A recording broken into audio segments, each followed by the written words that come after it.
When Lexi Hull opened up about Caitlin Clark, no one expected her words to spark such a revelation. What she revealed wasn't gossip or controversy, it was transformation. The kind that happens when two athletes collide, each at different points in their journey, and end up changing the entire DNA of a team. Hull's honesty stripped away the headlines, exposing what life inside the Indiana Fever locker room really looks like. The struggle, the pressure, the silent battles that never make the highlight reel. For Lexi, the story began long before the cameras turned toward her. She had once been the star, the pride of Stanford, a fearless competitor who played every minute like it was her last. But when she entered the WNBA, that light dimmed. Suddenly, she was no longer the centerpiece. She was fighting just to be seen. The transition from college dominance to the professional grind hit harder than any defender. And that silence, the one that follows when your name isn't called, became deafening.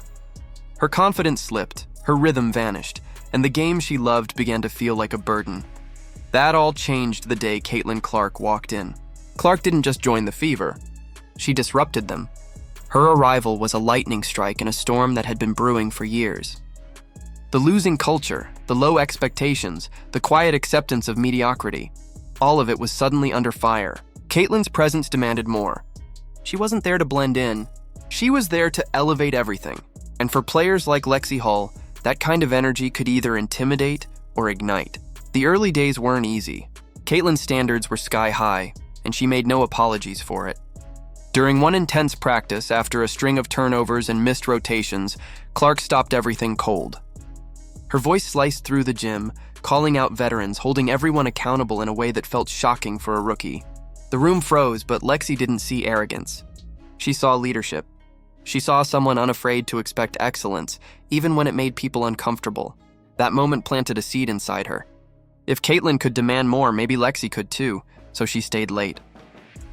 Every night after practice, when most players were gone, she remained in the gym, running drills until her legs burned, chasing the confidence she thought she'd lost forever.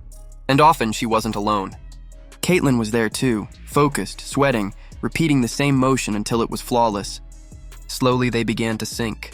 What started as tension turned into chemistry. Clark's no-look passes found Hull at the rim. Hull's relentless hustle matched Clark's precision. Their games began to intertwine, two forces of will moving in rhythm. The Fever's offense suddenly had life. That shift didn't happen by accident. Clark's presence reshaped the team's culture from within. Players began to push harder, talk louder, believe deeper. Aaliyah Boston's screens became brutal walls. Kelsey Mitchell's energy returned.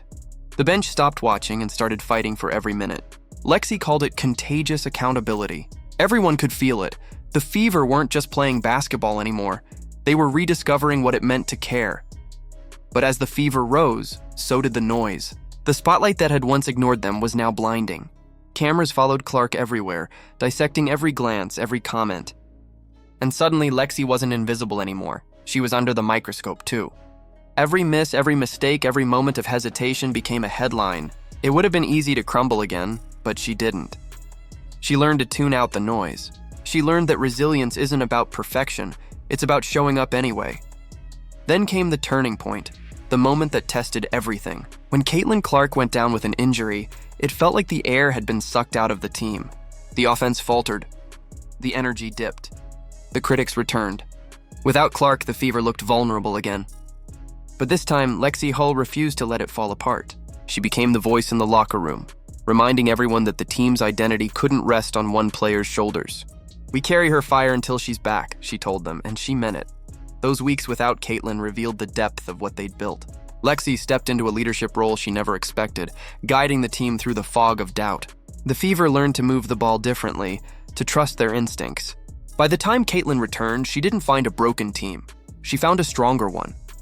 They had evolved, and the connection between Clark and Hull became the heartbeat of that new identity. When Caitlin came back, the rhythm reignited instantly. The passes were crisper. The plays flowed. The team looked alive again, but different. They weren't relying on Caitlin's star power. They were amplifying it. Her gravity on the court made everyone around her better, and Hull's confidence made her the perfect complement. Together, they represented something rare in professional sports: balance. The blend of raw talent and quiet determination. Through it all, both women learned the same lesson: that greatness isn't defined by spotlight moments. It's built in the lonely hours in recovery rooms, in the small acts of perseverance no one ever sees. Clark, with all the pressure of being the face of women's basketball, never once checked out. Even when she couldn't play, she showed up, mentoring teammates, studying film, helping Hull and others read defenses more clearly. Hull, in turn, mirrored that commitment, proving that resilience isn't just about bouncing back. It's about refusing to disappear. Their partnership became the soul of the Fever's resurgence.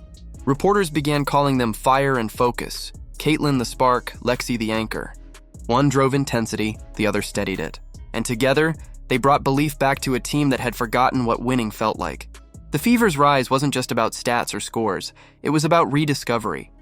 About players learning that adversity isn't the enemy. It's the test that reveals who's truly built for this life. As the season unfolds, the questions are bigger than ever. Can the Fever sustain this chemistry when championship pressure looms? Can Clark and Hull keep leading with heart in a league that feeds on chaos and ego? One thing's for certain, what they've built has already transcended basketball. It's a story of endurance, unity, and the rebirth of a team that was written off too soon. Because in the end, this isn't just about Lexi Hull's resurgence or Caitlin Clark's rise, it's about what happens when two players refuse to let failure define them.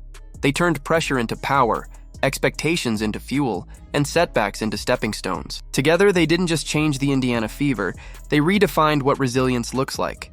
So what do you think? Has Caitlin Clark's leadership truly transformed the Fever, or is this just the calm before an even bigger storm? And will Lexi Hull's rise mark the beginning of a new era for the team? Let us know your thoughts down below.